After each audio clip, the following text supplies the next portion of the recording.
Hello students, welcome to e-learning platform by Automobile Engineering Department once again. तर last लेक्चरला आपण काय बघितलेलं तर क्लचची जी टॉर्क ट्रान्समिशन कपॅसिटी होती ती टॉर्क ट्रान्समिशन कपॅसिटी कशी फाइंड करायची त्याचं इक्वेशन आपण बघितलेलं आणि त्या इक्वेशननुसार आपण काय केलेलं तर दोन थेरी त्याच्यामध्ये यूज केलेल्या. फर्स्ट वन होती युनिफॉर्म प्रेशर थेरी आणि सेकंड वन होती युनिफॉर्म वेअर थेरी. तर according to the uniform pressure theory total operating force काय फाइंड केलेला आपण capital P is equal to pi into small p by 4 D square minus D square हे त्याचं equation आपण find केलेलं. Next second one होतं torque transmitting capacity. काय होती torque transmitting capacity MT which is equal to pi into mu into small p by 12 D cube minus D cube. आणि third one होती torque transmitting capacity. अनेक formula होतं काय केलेलं आपण त्याच्यामध्ये this one divided by this one केलेलं. तर काय होतं MT is equal to mu into capital P by 3 D cube minus D cube upon D square minus D square. तर अशा प्रकारे हे युनिफॉर्म प्रेशर थेरी थ्रू आपण तीन फॉर्म्युले डिराईव्ह केलेले. आणि युनिफॉर्म प्रेशर थेरी कधी आपण यूज करणार आहे सांगितलेलं तुम्हाला मी ज्यावेळी क्लच न्यू असेल त्यावेळी आपण युनिफॉर्म प्रेशर थेरी तिथं यूज करणार आहे. आणि सेकंड वन काय होतं तर युनिफॉर्म वेअर थेरी. तर युनिफॉर्म वेअर थेरीनुसार काय होतं बघा first one total operating force काय होता capital P is equal to pi into small p into D divided by 2 D minus D हा फॉर्म्युला होता तुमचा. नेक्स्ट टॉर्क ट्रान्समिटिंग कपॅसिटी काय होती MT is equal to pi into mu into p into D divided by 8 D square minus D square. आणि third one काय होतं तर torque transmitting capacity काय केलेलं this equation divided by this equation काय होतं MT is equal to mu into capital P by 4 D plus D. हे आपण तीन फॉर्म्युले डिराईव्ह केलेले according to the uniform wear theory. आणि युनिफॉर्म वेअर थेरी कधी यूज करणार आहे ज्यावेळी क्लच हा तुमचा वॉर्न आउट झालेला असेल त्यावेळी काय यूज करणार आहे आपण युनिफॉर्म वेअर थेरी यूज करणार. तर आपण सिंगल प्लेट क्लचचे प्रॉब्लेम्स बघितलेले आहेत. आपण आता काय बघणार आहे मल्टीप्लेट क्लचचे प्रॉब्लेम्स बघणार आहे. फॉर्म्युले सेम असणार आहेत फक्त एक टर्म आपल्याला तिथे ॲड करायला लागते. ती टर्म कुठली असणार आहे ते मी तुम्हाला त्या प्रॉब्लेमच्या वेळी सांगणार आहे. तर प्रॉब्लेम बघा मल्टीप्लेट क्लचचा काय प्रॉब्लेम आहे. A multi disc clutch has 5 plates having 4 pairs of active friction surfaces. If the intensity of pressure is not exceed 0.127 Newton per mm square. Find the power transmitted at 500 rpm. The outer and inner radii of friction surfaces are 125 mm and 75 mm respectively. Assume uniform wear and take coefficient of friction is 0.3.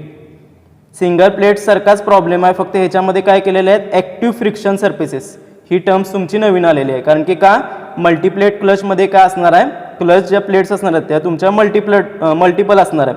Single plate क्लचमध्ये काय असणार आहे एकच असते. तर ह्याच्यामध्ये काय दिले बघा a multiplate disc clutch has 5 plates having 4 pair of active friction surfaces. म्हणजे काय 5 प्लेट आहेत मल्टीप्लेट क्लचच्या. म्हणजे फॉर एक्झाम्पल इथं बघा ही झाली फर्स्ट वन प्लेट ही झाली सेकंड वन प्लेट ही झाली थर्ड वन प्लेट ही झाली फोर्थ वन प्लेट आणि नेक्स्ट आहे ती फिफ्थ वन प्लेट. आणि ह्याच्यामध्ये ॲक्टिव्ह फ्रिक्शन सरफेसेस किती आहेत 4 आहेत. म्हणजे या दोघांमध्ये एक झाला हा पहिला सरफेस हा झाला दुसरा सरफेस हा झाला तिसरा सरफेस आणि हा झाला चौथा सरफेस. म्हणजे ॲक्टिव्ह फ्रिक्शन सरफेसेस किती आहेत 4 असणार आहेत. ह्याच्यामध्येच काय होणार आहे तुमची पॉवर जनरेट होणार आहे. त्यामुळं N इज इक्वल टू काय घेणार आहे आपण 4. नेहमी ॲक्टिव्ह फ्रिक्शन सरफेसेस जे असणार आहेत ते आपण प्रॉब्लेममध्ये कन्सिडर करणार आहे.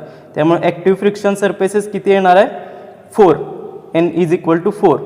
नेक्स्ट आहे the intensity of pressure is not to be exceed 0.127 newton per mm square. Intensity of pressure म्हणजे काय small p is equal to 0.127 newton per mm square. Find the power transmitted at 500 rpm. Power किती transmit केली जाणार आहे ते find करायचं आहे at 500 rpm. Capital N is equal to 500 rpm. The outer and inner radii of friction surfaces are 125 mm and 75 mm respectively. म्हणजे capital D आणि small D हे दोन व्हॅल्यू आपल्याला दिलेले आहेत, 125 mm आणि 75 mm. ॲज्युम युनिफॉर्म वेअर, जे uniform wear theory आपल्याला यूज करायचे आहे.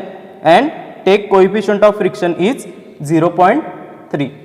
कोइफिशियंट ऑफ फ्रिक्शन म्यू किती घेणार आहे आपण, 0.3. तर हा तुम्हाला असा गिवन डाटा इथं दिलेला आहे. ओके, तर आता बघा, according to the uniform wear theory आपल्याला युनिफॉर्म वेअर थेरी यूज करायला सांगितलेलं आहे.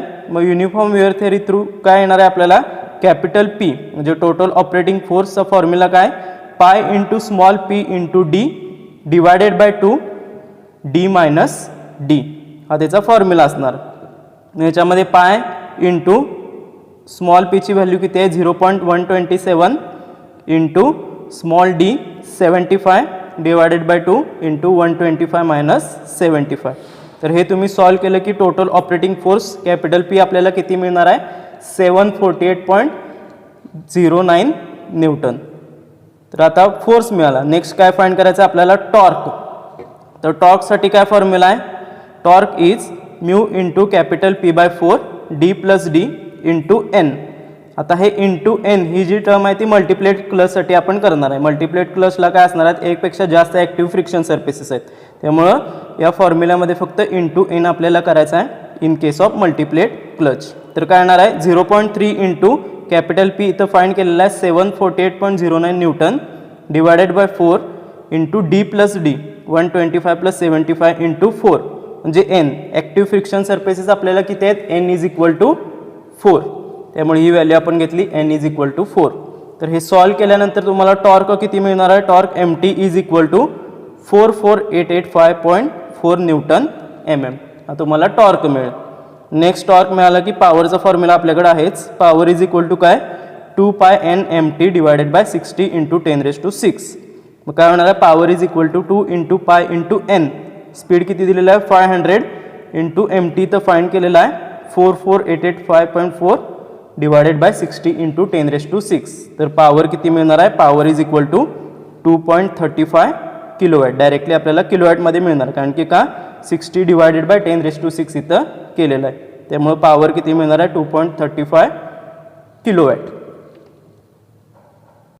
नेक्स्ट सेकंड वन प्रॉब्लेम बघा काय आहे, a multi disc clutch has 3 disc on driving shaft and 2 on driven shaft. The outside diameter of the contact surface is 240 mm and inside diameter is 120 mm. Assuming uniform wear and mu is equal to 0.3 म्हणजे coefficient of friction is equal to 0.3.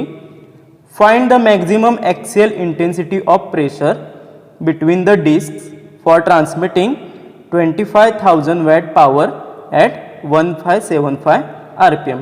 असं तुम्हाला problem दिलेला. तर प्रॉब्लेममध्ये काय, a multi disc clutch म्हणजे multiplate clutch आहे, has 3 disc on driving shaft and 2 disc on driven shaft. म्हणजे काय, N1 is equal to 3, N2 is equal to 2. मग N कसा फाइंड करणार आहे, N1 प्लस N2 मायनस 1. म्हणजे N1ची व्हॅल्यू 3 असणार आहे प्लस N2ची व्हॅल्यू 2 मायनस 1. म्हणजे ॲक्टिव्ह फ्रिक्शन सर्फेस किती आले, 4. कन्सिडर बघा, ही झाली पहिली प्लेट, ही झाली दुसरी प्लेट, ही झाली तिसरी प्लेट, या 3 झाल्या ड्रायव्हिंग शाफ्ट, या 2 झाल्या ड्रिवन शाफ्टवर. तर ह्याच्यामध्ये फ्रिक्शन सर्फेस किती येणार आहे, हा 1, हा 2, हा 3 आणि हा 4. जे एनची व्हॅल्यू किती मिळाली आपल्याला, 4 मिळाली. नेक्स्ट आहे कॅपिटल डी 240 mm. ओके, आणि स्मॉल डी येणार आहे 120 mm. Assuming uniform wear and mu is equal to 0.3 म्हणजे युनिफॉर्म वेअर थेरी यूज करायचे आहे आणि mu is equal to 0.3. Coefficient of friction किती दिलेला आहे, 0.3. Find the maximum axial intensity of pressure between the disc for transmitting 25,000 watt at 1575 rpm. म्हणजे P small p आपल्याला find करायचं आहे, प्रेशर इंटेन्सिटी, पॉवर दिलेली आहे 25,000 वॅट म्हणजेच त्याचं कन्व्हर्जन करणार आहे 25 किलोवॅट आणि n किती येणार आहे 1575 rpm. असा हा प्रॉब्लेम दिला. तर आता आपल्याला पॉवर दिलेली आहे. तर फर्स्ट वन काय येणार आहे, power is 2 pi N M T divided by 60 into 10⁶. हा आपल्याला फॉर्म्युला. तर पॉवर 25 किलोवॅट आहे तशी घेतली, विच इज इक्वल टू 2 पाय इंटू एन. एनची व्हॅल्यू किती आहे, स्पीड 1575 इंटू mt आपल्याला फाइंड करायचं टॉर्क डिवायडेड बाय 60 इंटू 10⁶. तर हे इक्वेशन तुम्ही सॉल्व केलं की टॉर्कची व्हॅल्यू काय मिळणार आहे, torque mt is equal to 151576.14 newton mm ही तुम्हाला व्हॅल्यू मिळेल. कॅल्सीवर तुम्ही कॅल्क्युलेट करून बघा. तर आता टॉर्क मिळाला, मग आपल्याला torque transmitting capacity according to the uniform wear theory formula काय, mt is equal to pi into mu into small p into d divided by 8 into d square minus d square into आता n, इथं मल्टिप्लेट clutch आहे त्यामुळं n न multiply करायचं.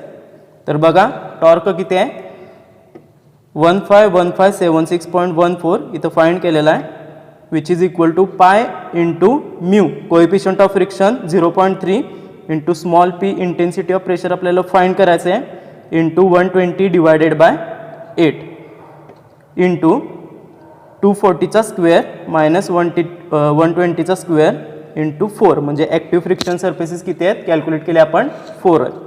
तर हे solve केल्यानंतर तुम्हाला जी प्रेशर इंटेन्सिटी असणार आहे ती प्रेशर इंटेन्सिटी किती मिळणार आहे, 0.062 न्यूटन पर mm स्क्वेअर. तर अशा प्रकारे तुम्ही ही प्रेशर इंटेन्सिटी इझिली फाइंड करू शकता.